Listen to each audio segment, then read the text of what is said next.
શ્રી સ્વામિનારાયણ ભગવાનની જય. આજના આ અવસરે સૌપ્રથમ તો આપ સૌનું ખૂબ ખૂબ સ્વાગત છે. આપ સૌને સુવિદિત છે કે આપણું અમદાવાદ શહેર એક ઐતિહાસિક ધરોહર ધરાવે છે અને એક વર્લ્ડ હેરિટેજ સાઇટ તરીકે અમદાવાદનું નામ ઉભરી રહ્યું છે. પણ એમાં અમદાવાદની પોળોનો ઇતિહાસ એક અવિસ્મરણીય અધ્યાય છે. અમદાવાદ પોળ વિનાનું અમદાવાદ આપણે કલ્પી શકતા નથી. તો એ અમદાવાદની જે પ્રાચીન પોળો હતી એમાંની એક પોળ, કદાચ ઓછામાં ઓછી 350 વર્ષ જૂની આ પોળ એ આંબલીવાળી પોળ છે. અને એ આંબલીવાળી પોળને એના જૂના આર્કિટેક્ચરને બરાબર સમજીને એ આંબલીવાળી પોળનું રિનોવેશન કરીને એનું જ્યાં નવસર્જન કરવામાં આવ્યું છે એવી એક ઐતિહાસિક પોળમાં આપ સૌ અહીંયા ઉપસ્થિત છો. આ પોળનું ઘણી દ્રષ્ટિએ મહત્વ છે. પણ અહીંયા BAPS સ્વામિનારાયણ સંસ્થાના સ્થાપક બ્રહ્મસ્વરૂપ શાસ્ત્રીજી મહારાજ ખૂબ પધારતા. કારણ કે આ પોળની અંદર એમના હરિભક્તો રહેતા હતા અને હરિભક્તો એમને આ પોળમાં જ ઉતરવા માટે નિમંત્રિત કરતા હતા. એટલે આ પોળમાં શાસ્ત્રીજી મહારાજ અવારનવાર પધારતા હતા. અને આજે આપણે જે સ્થાનમાં બેઠા છીએ એ સ્થાનમાં ત્યારે મંદિર નહોતું, પરંતુ પાછળથી એક ભક્ત પરિવારે પોતાની આ જગ્યા શાસ્ત્રીજી મહારાજને દાન રૂપે આપી, એટલે એમાં મંદિરની સ્થાપના થઈ. મંદિર એટલે નાની ભગવાનની મૂર્તિ, રોજ સવાર સાંજ પૂજા પાઠ આરતી, ભગવાનની નાની મોટી જે વિધિ થાય ભક્તિ વિધિ, એટલું બધું અહીંયા એ પ્રકારે ચાલતું. એ આંબલીવાળી પોળમાં શાસ્ત્રીજી મહારાજ અવારનવાર પધારતા અને અહીંયાથી BAPS સ્વામિનારાયણ સંસ્થાના વિકાસની તેઓ પ્રવૃત્તિ કરતા. BAPS સ્વામિનારાયણ સંસ્થા એ ભગવાન સ્વામિનારાયણ આપેલા વૈદિક સિદ્ધાંતો પર 1907માં સ્થપાયેલી. અને શાસ્ત્રીજી મહારાજ 1907 પછી અહીંયા વિશેષ આવતા અને અહીંયાથી એ બધી પ્રવૃત્તિઓ કરતા. એટલે આ સ્થાનનું એ દ્રષ્ટિએ ઐતિહાસિક મહત્વ હતું. અને એવામાં ઈસવીસન 1839માં એક અહીંયા વિશેષ પ્રસંગ બન્યો. એક આશરે 19 વર્ષના યુવાનને એમને અહીંયા દીક્ષા આપી. એ યુવાન એટલે પ્રમુખ સ્વામી મહારાજ. પ્રમુખ સ્વામી મહારાજ તો વડોદરા પાસેના ચાણસદ ગામમાં જન્મેલા. અને એક શાસ્ત્રીજી મહારાજની ચિઠ્ઠી ગઈ કે તમે સાધુ થવા આવી જાઓ, એટલે ચિઠ્ઠીના આધારે તેઓ નીકળી ગયેલા અને અહીંયા પધારેલા. અને એમને અહીંયા 1939ની કાર્તિક સુદ એકાદશીએ આ જ પોળમાં પહેલું, આપણે દરવાજામાંથી દાખલ થઈ પહેલું જ મકાન છે, એ પહેલા મકાનના મેળા ઉપર એમને પ્રમુખ સ્વામી મહારાજને એમને દીક્ષા આપેલી. એટલે એ ઐતિહાસિક એક અવસર એ બન્યો. ત્યાર પછી શાસ્ત્રીજી મહારાજે પ્રમુખ સ્વામી મહારાજને સંસ્કૃતનો અભ્યાસ કરવા માટે અહીંયા રાખેલા. આ પોળમાં જ શાસ્ત્રીજી મહારાજે એમને રહીને આ પોળમાં ભિક્ષા માંગીને પોતાનો નિર્વાહ કરીને સંસ્કૃત ભણવાની આજ્ઞા કરેલી. એટલે આ પોળના એક ઘરે શાસ્ત્રીજી મહારાજની આજ્ઞાથી પ્રમુખ સ્વામી મહારાજે ભિક્ષા પણ માંગેલી છે. એક પરિવાર સાથે એમનો નાતો, અને એ નાતો તેઓ વિશ્વવંદનીય બન્યા પછી પણ એવો ને એવો રહ્યો. એટલે પ્રમુખ સ્વામી મહારાજ વિશ્વવંદનીય સંત વિભૂતિ બન્યા પછી જયારે આ પોળમાં પધારે ત્યારે આ એક પરિવાર સાથેનો નાતો તાજો કરે. તો એ વિદ્યાભ્યાસ એમને જે કર્યો સંસ્કૃતમાં, તેઓ શાસ્ત્રી બન્યા, એ પણ આ પોળમાં રહીને બન્યા.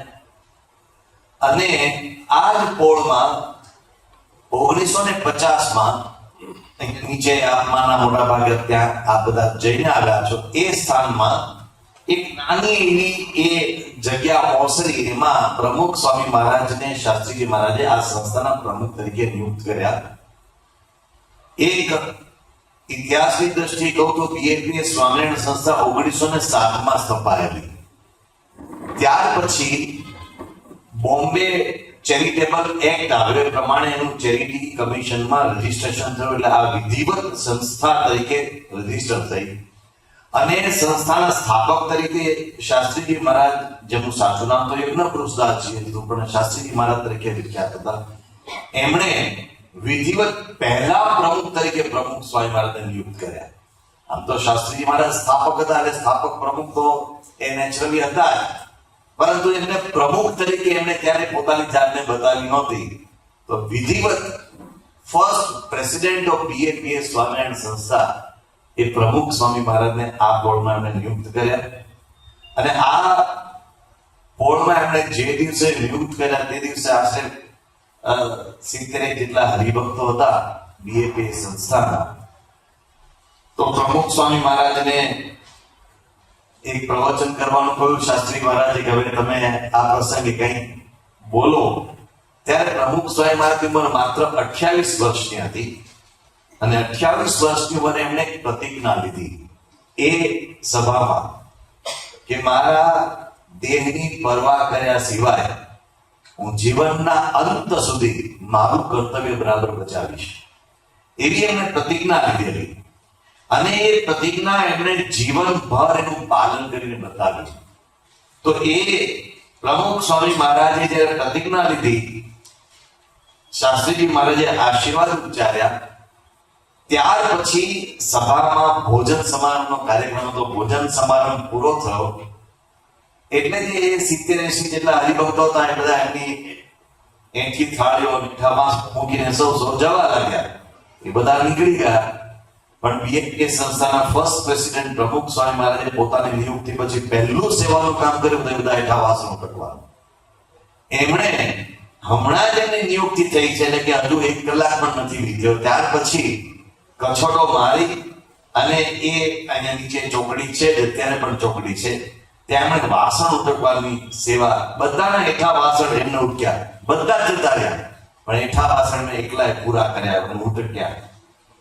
એ એમનો સેવાનો ગુણ જીવનના અંતિમ શ્વાસ સુધી રહ્યો. પ્રમુખ સ્વામી મહારાજને કોઈ પૂછ્યું કે તમે સંસ્થાના અધ્યક્ષ થયા, પ્રેસિડેન્ટ થયા હતા, તમે કોઈ 5 જણને કહ્યું તો કોઈ બીજા 5 જણ પણ ઉટકી નાખત વાસણ તે દિવસે તો કમસે કમ. તો પ્રમુખ સ્વામી મહારાજે સુંદર જવાબ આપ્યો કે આપણે પ્રમુખ થયા એટલે સેવક થોડા મટી ગયા, આપણે સેવક જ છીએ. એ ભાવ પ્રમુખ થયા એટલે મટી નથી જવાનો.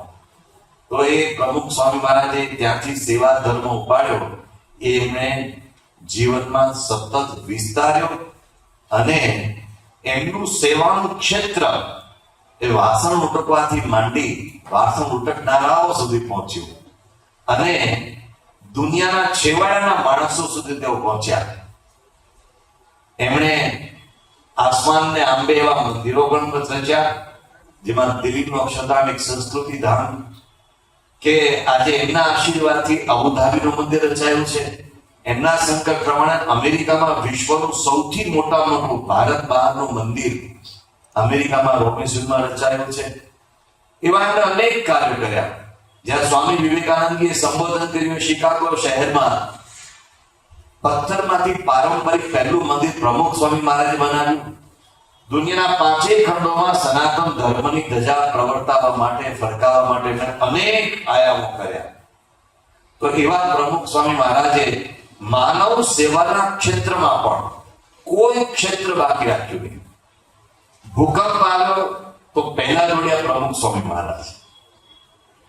કચ્છમાં સવારે લગભગ 8:15 વાગે ભૂકંપ આવ્યો અને આખું ભુજ તબાહ થઈ ગયું, જેના આપ સૌ એનાથી સુપેરે માહિતગાર છો.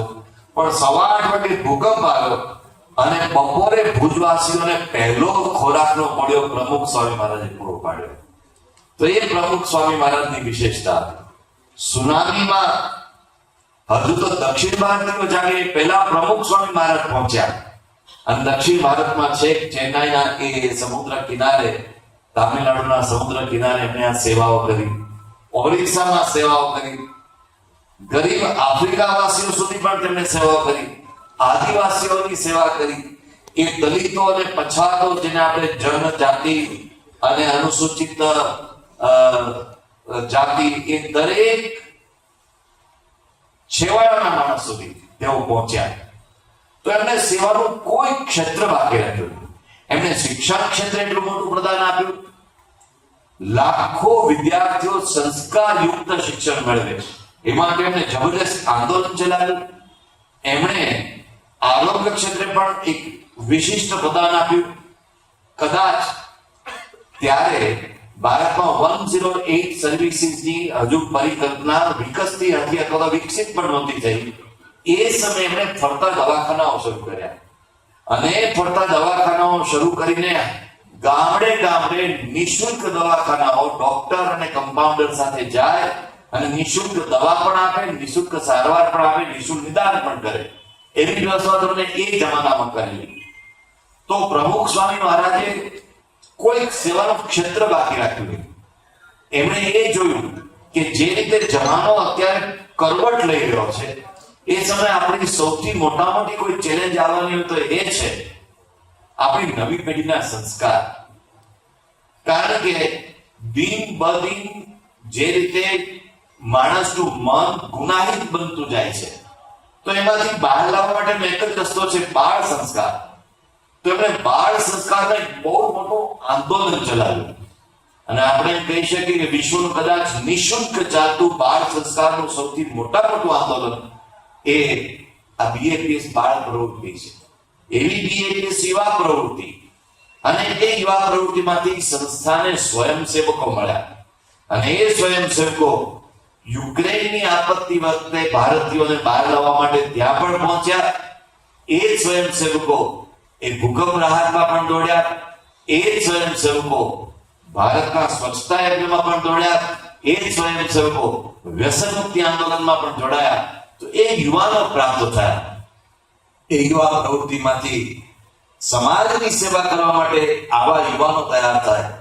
અને મને કહેતા ગૌરવ થાય છે કે એમાંથી ઘણા યુવાનોએ પોતાનું જીવન સમર્પિત કરીને ભગવા વસ્ત્રો પણ પહેર્યા. સનાતન ધર્મના ઉત્કર્ષ માટે એક સામુદાયિક એક લોક સેવાની પ્રવૃત્તિ કરવા માટે ઘણા યુવાનોએ ભગવા પહેર્યા. એ ભગવા પહેરનારામાં વિશ્વની શ્રેષ્ઠ યુનિવર્સિટીઓમાં ભણેલા યુવાનો પણ છે. કોઈ હાર્વર્ડમાંથી ભણેલા છે, કોઈ ઓક્સફર્ડમાંથી ભણેલા છે, કોઈ ભારતની મોટી મોટી યુનિવર્સિટીઓમાંથી ભણેલા છે, અને કોઈ આદિવાસી પણ છે, કોઈ ખેડૂત પણ છે, કોઈ સામાન્ય જન સમુદાયના પણ છે. પણ એ બધા યુવાનોએ પોતાની જાતને સમર્પિત કરી અને સમાજના ઉત્કર્ષ માટે પોતાના લોહીના એક બૂંદનો ઉપયોગ કર્યો છે. તો બીએપીએસ સ્વામિનારાયણ સંસ્થાને સંતવૃંદ આજે જે એક પ્રતિભા સંપન્ન સંતવૃંદ થયું છે, જે વિશ્વભરમાં એક આંદોલન ચલાવી રહ્યું છે આધ્યાત્મિકતાનું, એ પણ પરમ પૂજ્ય પ્રમુખ સ્વામી મહારાજની બહુ જ મોટી ભેટ છે. તો પ્રમુખ સ્વામી મહારાજના પ્રદાનોની એક લાંબી શૃંખલા આપણે કહી શકીએ તેમ છીએ. અત્યારે આપણે એ બધી વાતો ઉપર નથી જતા, પણ એમણે એક પ્રમુખ તરીકે, એક સંસ્થાના વડા તરીકે નહીં, પણ એક સમાજના મુખ તરીકે એમણે જે કંઈક કાર્યો કર્યા છે, એ કાર્યોનું સ્મરણ કરવાનો અને કાર્યોને બિરદાવવાનો અવસર એટલે આ પ્રમુખ વર્ણી મહોત્સવ. પ્રમુખ વર્ણી અમૃત મહોત્સવ એટલે કે પ્રમુખ સ્વામી મહારાજને પ્રમુખ તરીકે નિયુક્ત કરીને 75 વર્ષ પૂર્ણ થયા. તો એક સ્વાભાવિક વિચાર આવ્યો બધાને કે આ પ્રમુખ સ્વામી મહારાજ એ કોઈ થઈ ગયા, એ કોઈ વ્યક્તિ હતા એ માટે એમનું સ્મરણ નથી કરતા, પણ એમની લેગસી જીવંત રહેવી જોઈએ, એમનો વારસો જીવંત રહેવો જોઈએ. એ વારસો સેવાનો વારસો, સંસ્કારોનો વારસો. નવી પેઢીને સતત એક જાણ થવી જોઈએ કે આપણા પૂર્વજો, આવા મહાપુરુષો કે જેમણે પોતાના જીવન દ્વારા આપણને પ્રેરણા આપી છે, એનો વારસો આપણે જાળવવાનો છે. એ હેતુથી આ પ્રમુખ વર્ણી મહોત્સવ ઉજવવામાં આવી રહ્યો છે. પ્રમુખ વર્ણી અમૃત મહોત્સવનો પર્પસ એ છે કે પ્રમુખ સ્વામી મહારાજ આપણને જે પ્રદાનો આપી ગયા છે, એ પ્રદાનોની દિશામાં આપણે પણ કંઈક આગળ વધીએ અને આપણે પણ જીવનમાં કંઈક સામાજિક સેવાના ક્ષેત્રમાં, આધ્યાત્મિક દિશામાં આપણે પણ બે પગલા માંડીએ. તો તો એવા હેતુથી આ પ્રમુખ વર્ણી અમૃત મહોત્સવ યોજવામાં આવ્યો. ઘણા બધા વિચારો છે કે પ્રમુખ વર્ણી અમૃત મહોત્સવ ક્યાં ઉજવવો, સ્થળ કયું રાખવું? તો સ્વાભાવિક છે, આપ સૌ સાક્ષી બન્યા છો, એવો એક પ્રમુખ સ્વામી નગર મોટું બનાવવામાં આવ્યું હતું શતાબ્દી મહોત્સવમાં. ગયા વર્ષે સ્ટેડિયમમાં મોટો ઉત્સવ હતો, સ્ટેડિયમ જેવું સ્થળ પણ રાખી શકાય. બીએપીએસ સંસ્થાના ઘણા બધા મંદિરો છે એ પણ રાખી શકાય. પણ એ બધા સ્થાનને બદલે સાબરમતીનો તટ વિચારવામાં આવ્યો, કારણ કે સાબરમતીના તટેથી પ્રમુખ સ્વામી મહારાજ નામ પ્રાપ્ત થયું છે. આ આમની વાળી કોર્ટમાંથી બહાર નીકળે એટલે સાબરમતીનો તટ આવે. તો સાબરમતીના તટેથી પ્રમુખ સ્વામી મહારાજ નામ મળ્યું છે. સાબરમતી કે સંત તુને કર દિયા કમાલ એ પ્રસિદ્ધ પંક્તિ છે, અને સાબરમતીમાંથી ઘણી બધી પ્રેરણાઓ દુનિયાને પ્રાપ્ત થઈ છે. તો આ સાબરમતીના તટેથી પ્રમુખ સ્વામી મહારાજ પ્રાપ્ત થયા છે. તો સાબરમતીના તટે આપણે કાર્યક્રમ રાખવો જોઈએ. અને એ પણ સાબરમતીના તટે રિવરફ્રન્ટ ઉપર પ્રમુખ સ્વામી મહારાજ માર્ગ નામ છે. તો આ પ્રમુખ સ્વામી મહારાજના માર્ગે ચાલવાની પ્રેરણા મેળવવાની છે. એટલે પ્રમુખ સ્વામી મહારાજ માર્ગ ઉપર રિવરફ્રન્ટનું જે ઇવેન્ટ સેન્ટર છે ત્યાં આ ઉત્સવ યોજવાનું નિર્ધારિત કરવામાં આવ્યું. તો પર્પસફુલી એક હેતુ સાથે આ સ્થળ પસંદ કરવામાં આવ્યું. એટલું જ નહીં, પણ એમાં એક નવું એલિમેન્ટ અથવા એક નવો આયામ એ ઉમેરવામાં આવ્યો કે સાબરમતીના પાણીની સાક્ષી આપણે કરી રહ્યા છીએ. તો આપણને કદાચ એ બધાને યાદ હશે કે જ્યારે સાબરમતીમાં પહેલી વખત નર્મદાના નીર આવ્યા ત્યારે નર્મદાના નીરને પહેલી વખત વધારવાનું કામ પ્રમુખ સ્વામી મહારાજના હસ્તે થયેલું. અને એ વખતે ગુજરાતના મુખ્યમંત્રી તરીકે માનનીય નરેન્દ્રભાઈ હતા, અને એ વખતે એ બોટમાં પ્રમુખ સ્વામી મહારાજના હસ્તે નર્મદાનું પૂજન કરવામાં આવ્યું અને સાબરમતીમાં નર્મદાના નીર વહેતા થયા હતા. એટલે આ નર્મદાના નીર કો, સાબરમતીના નીર કો કે પ્રમુખ સ્વામી મહારાજની જીવન સરિતાના નીર કો, એ બધાનો ક્યાંક ને ક્યાંક સંબંધ છે. તો એવા હેતુથી એમાં એક નવો આયામ ઉમેરવામાં આવ્યો, એ તરતા એવા ડેકોરેટિવ ફ્લોટ્સ. આપણે બધા જાણીએ છીએ કે સંતને શાસ્ત્રમાં નૌકાની ઉપમા આપવામાં આવી છે. આપણે ઘણી વખત કહીએ છીએ કે ભવસાગરના નીર તરવા જાવું છે સામે તીર, તો સંતો તમે અમને ભવસાગરના નીર પાર કરો. એવી આપણી પ્રાર્થનાઓ, આપણા ભજનો પ્રસિદ્ધ છે. શાસ્ત્રોમાં ઘણી જગ્યાએ કહેવામાં આવે છે સંત છે આપણી જીવન નૌકાના કેવટ છે, જીવન નૌકાના ખેવૈયા છે. તો નૌકા, પાણી, પ્રમુખ સ્વામી મહારાજ, એમનું જીવન, સરિતા તરીકે સરિતા સૌને જળ એ જીવન આપે છે. એવા બધા ઘણા બધા વિચારો સાથે સાબરમતીમાં ડેકોરેટિવ ફ્લોટ્સ પણ એક વિચાર આવ્યો. તરતા ફ્લોટ્સ, આમ તો નૌકા પણ એમાં કોઈ બેસવાના નથી એટલે આપણે ડેકોરેટિવ ફ્લોટ્સ કહીએ છીએ, અલંકૃત ફ્લોટ્સ કહીએ છીએ. તરાપા બીજા શબ્દોમાં કહીએ તો એ તરાપો આપણને ભવપાર કરાવે છે. એવા આશય સાથે પ્રમુખ સ્વામી મહારાજના જે સંત ગુણો છે એની સ્મૃતિ થાય એવા ફ્લોટ્સ ડેકોરેટિવ વિચારવામાં આવ્યા. અને પ્રમુખ સ્વામી મહારાજના પ્રમુખ તરીકેના 75 વર્ષ થાય છે એટલે 75 ગુણો અને શાસ્ત્રમાં બધા થઈને ગયા છે એ અલગ અલગ બધા આપણે ગુણો એકત્રિત કર્યા તો 39 પરમાત્માના ગુણો, 39 સંતના લક્ષણો, એ બધા થઈને 80 લક્ષણોનું સુંદર ત્યાં દર્શન થાય એવા ડેકોરેટિવ ફ્લોટ્સ વિચારવામાં આવ્યા. એ ડેકોરેટિવ ફ્લોટ્સ પાછળ પણ ઘણા બધા વિચારો થયા કે કેવી રીતે આપણે એક તળાવ પર મૂકી દઈએ તો ચાલે, તળાવ પર પ્રમુખ સ્વામી મહારાજની મૂર્તિ મૂકી દઈએ તો ચાલે, ઘણું બધું થઈ શકે. પણ એક વિચાર એવા આવ્યો કે એ તળાવો સંતના સદગુણોની સુવાસ ફેલાવે છે. એટલે સંતના સદગુણોની સુવાસ ફેલાવતા ફ્લાવર્સ, ફૂલો, ડેકોરેટિવ ફૂલો, રાત્રે એ ફૂલોનો ઝગમગાટ અનુભવાય તે માટે ગ્લો ફ્લાવર્સ, જેને આપણે ગ્લો ગાર્ડન કહીએ, ગ્લો ફ્લાવર્સ એ વિકસાવવામાં આવ્યા. એટલે એ જે તરાપો તૈયાર કરવામાં આવ્યો એની ખરેખર જોવાની મજા રાત્રે છે. તો એ દિવસ દરમિયાન પણ સાબરમતીના નીરમાં તરશે. એટલે કે સરદાર બ્રિજથી માંડીને એલિસ બ્રિજ વચ્ચેના એ પટમાં આ પ્રમુખ સ્વામી મહારાજના ગુણો સાથે, એમની છબી સાથે એ ફ્લોટ્સ 75 ફ્લોટ્સ તરશે, જેમાં સુંદર મજાના ડેકોરેટિવ ફ્લાવર્સ પણ મૂકવામાં આવ્યા છે. એ આપ ત્યાં નિહાળી શકશો.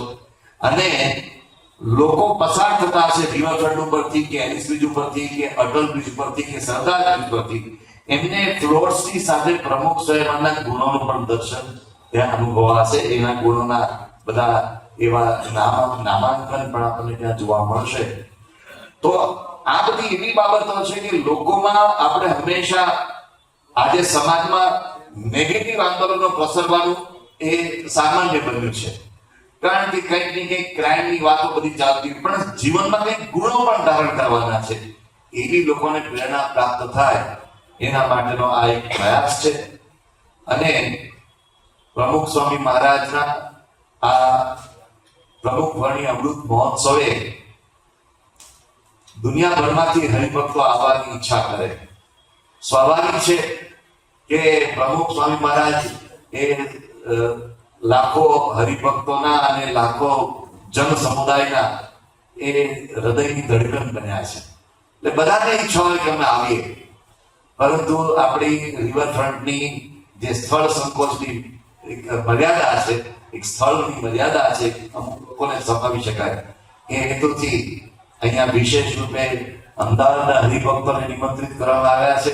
અને બાકી દુનિયાભરના હરિભક્તોને વિનંતી કરવામાં આવી છે કે BAPS.org પરથી અને આસ્થા ભજન ચેનલ પરથી આનું જીવન પ્રસારણ થવાનું છે, અને અન્ય ટીવી ચેનલોના માધ્યમથી પણ જીવન પ્રસારણ થવાનું છે. તો આપ સૌ એ જીવન પ્રસારણને ઘરે બેઠા માણજો. કારણ કે નહીતર એટલી બધી ભીડ થાય કે જેને કારણે આપણે ઘણી બધી અવ્યવસ્થા સર્જાઈ શકે. તો એ રીતે BAPS સંસ્થાના હરિભક્તોને એ વિનંતી કરવામાં આવી છે, એને અનુસરીને આપણી બેઠક વ્યવસ્થા કરવામાં આવી છે. અને આ પ્રસંગે અમારા માટે સૌથી આનંદની વાત છે કે પ્રમુખ સ્વામી મહારાજે જેમને પોતાનું પ્રમુખ પદ અર્પણ કર્યું છે એવા પરમ પૂજ્ય મહંત સ્વામી મહારાજ આ પ્રસંગે ખાસ ઉપસ્થિત રહેવાના છે. પરમ પૂજ્ય મહંત સ્વામી મહારાજ વર્તમાન સમયે BAPS સંસ્થાના અધ્યક્ષ અને ગુરુપદ વિરાજે છે. અને તેઓ પ્રમુખ સ્વામી મહારાજના જ એક સ્વરૂપ તરીકે લાખો ભક્તોને આધ્યાત્મિક અને સાંસ્કૃતિક માર્ગદર્શન આપી રહ્યા છે. તો એમની ઉપસ્થિતિમાં આ અવસર યોજાયો છે. અને આપને જણાવતા એ પણ આનંદ થાય છે કે આ પ્રસંગે ભારતના ગૃહમંત્રી માનનીય શ્રી અમિતભાઈ શાહ પધારવાના છે, ગુજરાતના મુખ્યમંત્રી શ્રી ભૂપેન્દ્રભાઈ પધારવાના છે, ગુજરાતના નાયબ મુખ્યમંત્રી શ્રી હર્ષભાઈ સંઘવી પધારવાના છે, અને બીજા ઘણા બધા મહેમાનો પધારવાના છે. તો આ રીતે આ પ્રમુખ વર્ણી અમૃત મહોત્સવ છે. આ અમૃત મહોત્સવ, પ્રમુખ વર્ણી અમૃત મહોત્સવની એક સેન્ટ્રલ થીમ છે. એ સેન્ટ્રલ થીમ એ છે આંબલીવાળી પોળથી વિશ્વના ફલક સુધી પ્રમુખ સ્વામી મહારાજના પધાર. આજે આપ સૌને આંબલીવાળી પોળમાં એકત્રિત એટલા માટે કર્યા છે કારણ કે અહીંયા એનું ઉદ્ભવ બિંદુ છે. અને આપ બધા 7મી ડિસેમ્બરે રિવરફ્રન્ટ ઉપર જે કાર્યક્રમ થવાનો છે એના તો સાક્ષી રૂબરૂ બનવાના છો. પણ આ પોળ એ રહી ન જાય, અને આ પોળ એક ઐતિહાસિક સ્થાન છે. અહીંથી એ બધી વાતો